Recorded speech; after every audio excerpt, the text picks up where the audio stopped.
오늘의 사연은 오랫동안 비밀을 간직해온 40대의 남자 사연입니다. 누구에게도 말할 수 없이 간직해온 비밀을 여러분께 들려드리고자 합니다.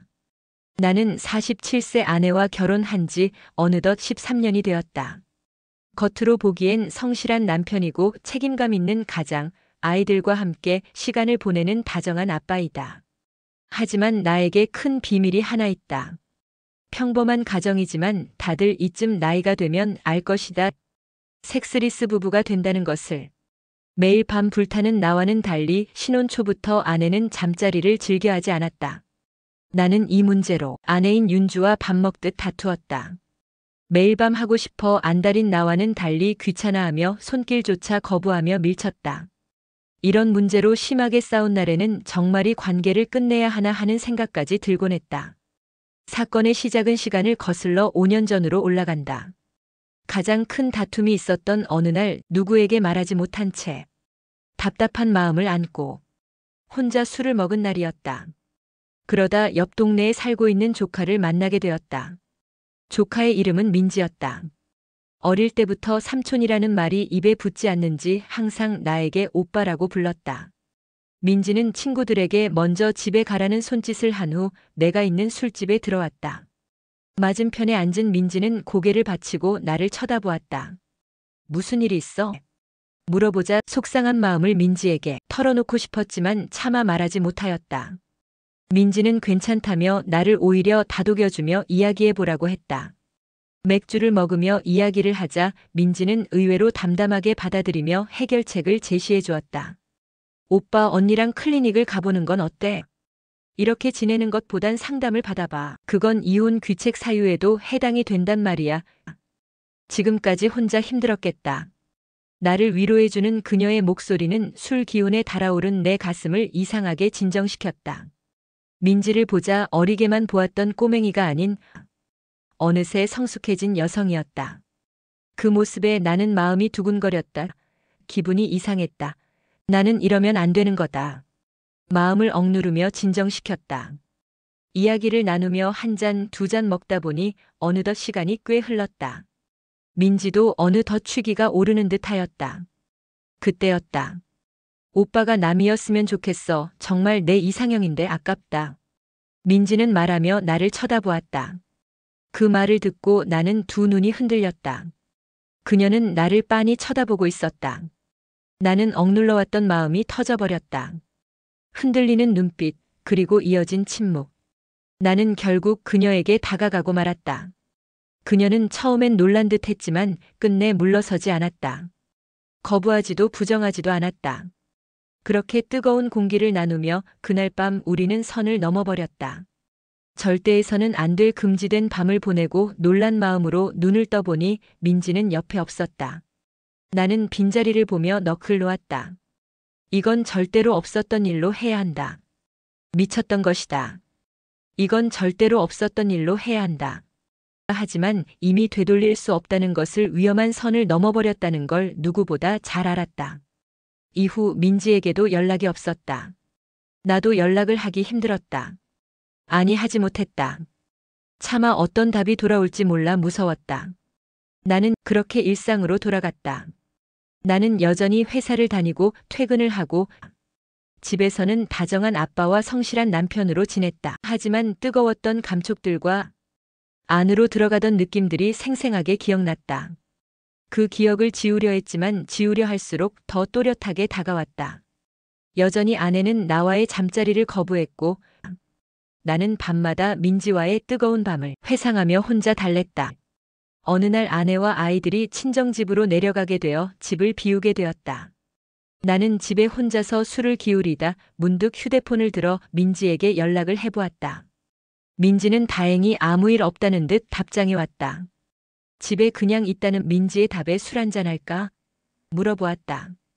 답장을 기다리며 무슨 생각을 할까 두근거렸다. 흔쾌히 알겠다며 옷을 갈아입고 나간다는 답장을 받고 지갑과 키를 들고 집을 나섰다. 동네에 있는 작은 술집에서 우리는 아무 일도 없었던 것처럼 담소를 나누며 잔을 부딪혔다. 하지만 취기가 돌자 묻어두었던 감정이 서서히 떠올랐다. 오빠, 언니랑은 아직도 그래? 좀 괜찮아졌어? 물음에 내 눈빛이 흔들렸다. 나는 짧게 웃으며 미소를 지으자 민지는 그 뜻을 알아차린 듯 미묘하게 미소 지었다. 민지는 오빠가 너무 안타깝다고 이야기하였다. 모든 면이 다 내가 원하는 남성 스타일이라며 나의 눈을 쳐다보고 이야기를 하는 민지를 보자. 나는 어느 순간 그날 밤을 떠올리고 있었다. 민지도 그날의 기억을 잊지 못했을 것이다. 자리에서 일어나 밖을 나가자 비가 내리기 시작했다. 우산 하나를 함께 쓰고 민지의 집 앞까지 걸어갔다. 비바람으로 어깨 한쪽이 젖게 되었고 그것을 본 민지는 옷이 다 젖었다며 집에 들어왔다 가라고 이야기하였다. 집에 들어 옷을 널어놓은 후 나는 수건으로 감싸고 있었다. 민지는 따뜻한 차를 건네주며 옆에 앉았다. 나는 차를 마시며 몸을 녹였다. 우리는 눈이 마주치자 서로 끌리듯이 입을 맞췄다. 숨이 거칠어지고 체온이 뒤섞이는 순간 그녀가 내 귀에 속삭였다. 나는 오빠가 자꾸 남자로 느껴져. 민지의 목소리는 부드러웠지만 그 속엔 분명한 도발이 담겨 있었다. 민지는 내 눈을 똑바로 바라보며 누구랑 할 때가 좋았어? 그날 좋았어? 라고 물었다. 그 물음에 심장이 미친 듯이 뛰었다. 나는 눈을 감은 채 그녀를 다시 끌어안았다. 대답 대신 그녀의 입술을 삼켰다. 과감하게 몸으로 표현할 수밖에 없었다.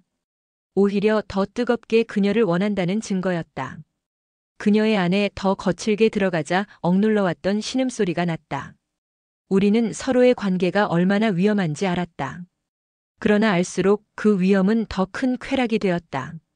뜨거운 밤. 이어지는 긴장은 우리를 중독처럼 묶어두었다.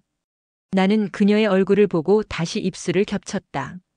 그 대답이 우리가 선택한 현실이었다. 뜨거운 쾌락을 향해 더더욱 서로를 향해 다가가며 느꼈다. 이건 단순한 실수가 아니라 이미 멈출 수 없는 길로 다시 발을 들여놓은 것이란 걸 알았다. 윤주를 볼 때마다 이건 해서는 안 되는 일이다. 잘못된 것을 알지만 우리는 끊어내지 못했다. 그 후로 민지와 밤마다 연락을 하며 일상을 공유하였다. 하루는 퇴근 후 민지에게서 연락이 왔다. 어디냐는 물음에 나는 지금 퇴근길이라 답했다. 민지는 자신의 집에 들리라고 이야기하였고 나는 핸들을 돌려 민지의 집으로 향했다. 민지는 내가 도착하자 나를 껴안았다. 나는 민지의 체온을 느끼자 이성을 잃고 그대로 돌진했다. 입술을 겹치며 방으로 향했다. 문이 닫히자마자 지난 시간 동안 억눌렀던 모든 갈망이 폭발했다. 침대 위에서 서로를 붙잡고 놓지 않았다. 숨결이 뒤엉키고 억눌러왔던 신음이 새어나왔다. 민지의 신음을 듣자 나는 더욱 더 이성을 잃었다.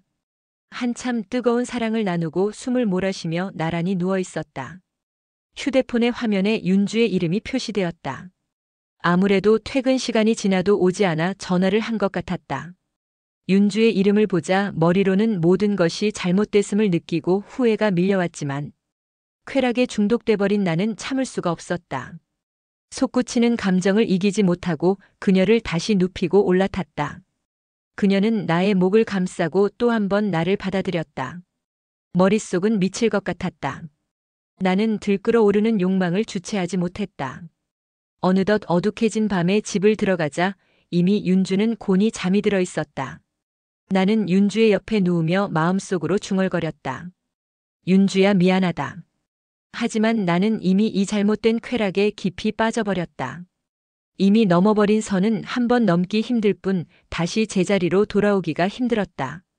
출근 전 아침 밥을 먹고 퇴근 후에는 TV를 보며 대화를 나눴다. 겉보기엔 평범했다. 하지만 내 머릿속에는 민지의 모습이 지워지지 않았다.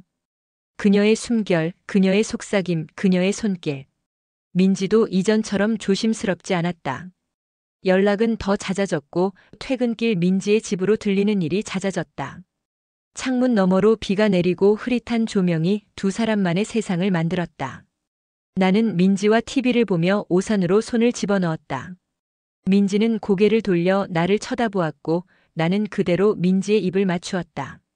민지는 내 귀에 속삭였다. 나와 언니 중에 누구랑 있을 때 더 좋아? 나는 대답 대신 그녀의 얼굴을 붙잡고 깊이 입을 맞췄다. 그녀의 웃음이 내 입술 사이로 스며들었다. 우리는 그날 밤 내내 서로를 탐했다. 몇 번이나 서로를 탐하며 침대 위에서, 소파에서, 베란다 창가에 서서 몇 밖의 경치를 바라보며 사랑을 나누었다. 내 안에 남아있던 마지막 이성마저 끌어내었다. 그녀를 보며 더 깊이 끌어안았다. 다음 날 아침 윤주는 식탁에 앉아 내게 물었다. 어제 어디 갔었어? 늦게까지 안 오던데? 그 말에 순간 얼어붙었다. 어제 회사에서 문상 간다고 늦었네. 정신이 없어서 연락을 못했어. 그러나 속으로는 스스로를 원망했다. 아내와 함께 있는 순간조차 나는 민지가 생각났다. 밤이 되어 불을 끄고 누워도 내 귓가엔 민지의 목소리가 맴돌았다. 오빠 나랑 하는 게 좋아? 언니랑 하는 게 좋아? 이 사실이 알려지면 나는 사회적으로 매장당할 게 뻔했다. 미쳤다. 하지만 이미 그 미침에서 벗어날 수 없다는 걸 알고 있었다. 시간이 흐를수록 우리의 관계는 점점 더 과감해졌다. 처음에는 들킬까 두려워 숨죽였지만 이제는 오히려 그 두려움이 우리를 더 자극했다. 나는 죄책감을 안고 살았지만 동시에 중독된 사람처럼 민지를 찾았다. 민지의 퇴근 시간에 맞춰 데리러 갔다. 그녀는 차를 타자마자 나의 손을 잡았다. 나는 그대로 핸들을 돌려 한강으로 향했다. 어두컴컴한 곳에 주차를 하자마자 나는 그녀의 입술을 삼켰다. 차 안은 고요했고 숨소리만 가득했다. 나는 민지의 셔츠의 단추를 하나하나 풀었다. 숨결이 살갗으로 다가가자 민지의 신음이 새어나왔다. 그녀의 손목을 붙잡고 더 깊이 파고들었다. 새벽이 다가올 쯤 끝이 났고 민지는 내 위로 쓰러졌다. 땀에 젖은 몸으로 서로의 심장 소리가 겹쳐 들려왔다. 민지는 내 가슴에 얼굴을 묻은 채 속삭였다. 떨어지기 싫어 같이 살고 싶어. 민지의 말에 나는 눈을 감았다. 대답할 수 없었다. 아내와의 관계도 민지의 관계도 그 어느 것도 놓을 수 없었다. 더 이상은 위험했다. 집으로 돌아오니 윤주는 이미 거실 소파에서 잠들어 있었다.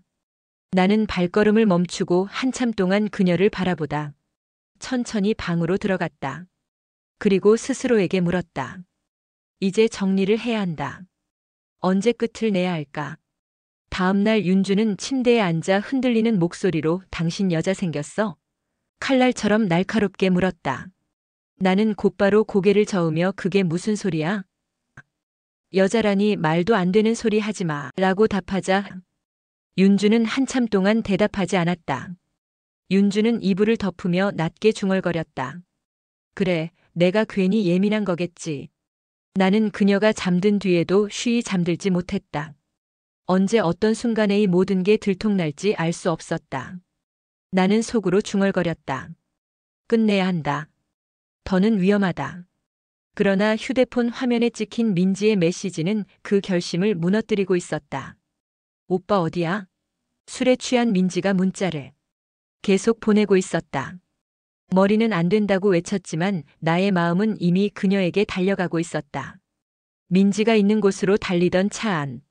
나는 핸들을 꽉 움켜쥐고 속력을 내었다. 민지는 몸을 가누지 못할 정도로 술에 취해 있었다. 민지의 집 앞에 도착하자 그녀는 나의 목을 잡고 놓아주지 않았다. 그대로 민지의 입을 맞추었고 그녀의 몸을 타고 내려갔다. 나의 뜨거운 숨결이 닿자 민지는 신음을 내뱉었다. 나는 그녀의 아래를 입을 대고 뜨겁게 빨아들였다. 민지의 신음소리는 더더욱 커졌고 그 소리에 나는 더욱 더 타올랐다. 사랑의 절정에 다 다르자 더욱 더 나를 옥죄어왔다. 나는 그대로 민지의 위에 쓰러졌다. 숨을 가다듬고 마음을 진정시켰다. 그녀의 가슴을 입에 물자 그녀는 나의 머리칼을 만졌다. 그리고 나는 직감했다. 이제 정말 끝이 다가오고 있음을. 우연히 만나 함께 술을 먹고 나의 이야기를 털어놓다 우연히 넘은 선. 그 한 번은 곧 또 다른 한 번이 되었고 결국 습관이 되고 중독이 되었다. 민지의 침대 위에서 소파 위, 베란다, 차 안까지 우리는 서로를 놓지 못했고 그 기억들이 가득했다. 윤주의 눈빛도 달라졌다. 회사에 일이 생겨 급히 출근했다 변명하였지만 더 이상 아무것도 모르는 순진한 아내의 눈빛이 아니었다. 의심은 점점 자라나고 있었다. 성실하고 다정한 가장이었던 나는 지금 누구의 남편이며 누구의 연인인가? 도덕은 무너졌고 경계는 사라졌다. 민지와의 관계를 끊어내기로 마음을 먹은 후 정리를 하기로 하였다. 민지를 만나 이야기를 하자 담담하게 받아들였다. 나와 마찬가지로 그녀도 많은 고민과 갈망이 있었으리라 생각한다. 민지는 마지막 인사를 나누자 눈물을 흘렸고 우리는 마지막으로 눈물의 입맞춤을 맞추었다. 집으로 돌아오자 윤주는 앉아 있었다. 나는 그녀 옆에 앉았다. 왜 이렇게 늦었어? 현장에서 일이 좀 길어졌어. 짧은 대답 후 나는 씻으러 갔다. 잠자리에 누운 뒤 나는 천장을 오래 바라봤다. 너무 짜릿했고 너무 황홀했지만 이제 끝내야 한다. 파도처럼 밀려오는 갈망을 억누르며 나는 스스로에게 마지막으로 다짐했다. 다시는 가지 않겠다. 하지만 가슴 깊은 곳에서는 여전히 그녀를 갈망했다. 불타오르는 심지는 생각보다 빨리 탔고 나는 아내와의 잠자리보다 민지와 한 횟수가 더 많은 것 같다. 한여름밤의 꿈이었지만 나는 후회를 하진 않는다. 제 이야기는 여기가 끝입니다. 여러분이라면 어떤 선택을 해야 하실 건가요? 저는 아직도 그녀를 갈망합니다. 여러분의 의견을 댓글로 남겨주세요.